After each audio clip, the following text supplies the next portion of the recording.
I am articulating the provision of law. You do not change the provision of law, Mr. Secretary.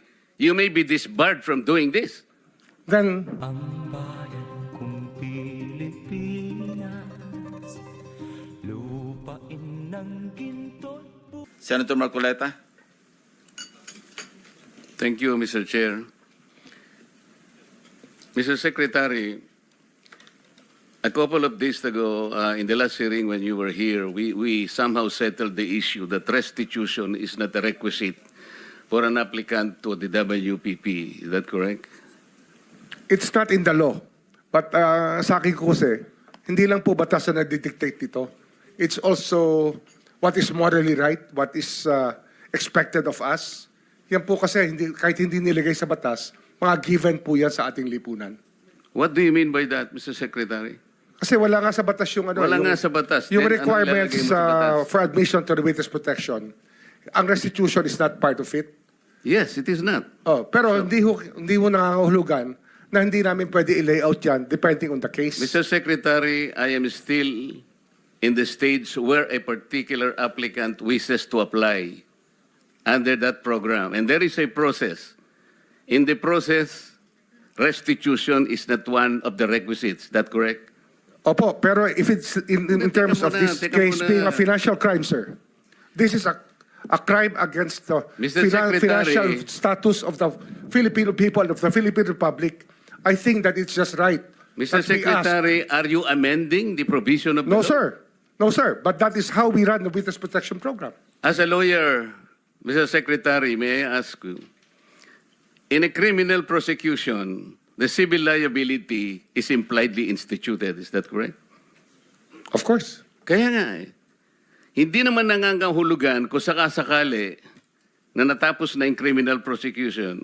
Kapag ka nakita na mayroong criminal liability yung tao, because it is impliedly implied, doon lang magkakaroon ng restitution. It will come after. Paano mo sasabihin na magre-restitute ang isang tao? Meron na bang findings kung magkano i-restitute on how it can be restituted? Nag-a-apply pa lang eh. Huwag po ninyong babaguhin ang requisite ng batas, Mr. Secretary. I thought nung dumating ka dito, nagkaintindihan na tayo eh. Kaya nabablar ang proceedings natin eh.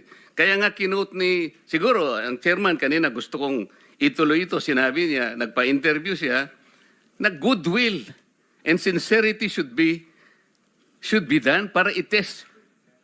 Pwede ba yung ganito? I respect your opinion, sir. But It that is is not how, my opinion, it is in the law, Mr. Secretary. Yes, sir. Yes, sir. But I am operating. The arbiter Sir, is can I the speak, law. sir? May I speak, sir? Yes, you I'm are operating from the Senator from Marcoleta, the kindly vantage allow the point of the resource reason behind the law, sir. What is the reason behind the law? So that we can get justice, and justice can only be attained if there is restitution. So that is the principle behind all of these things that we are talking about now. Mr. Secretary, restitution will come after. It cannot be. So it can cannot come before or after, sir. It can come before or You after. cite the law that it come before. Wala nga po sa batas eh.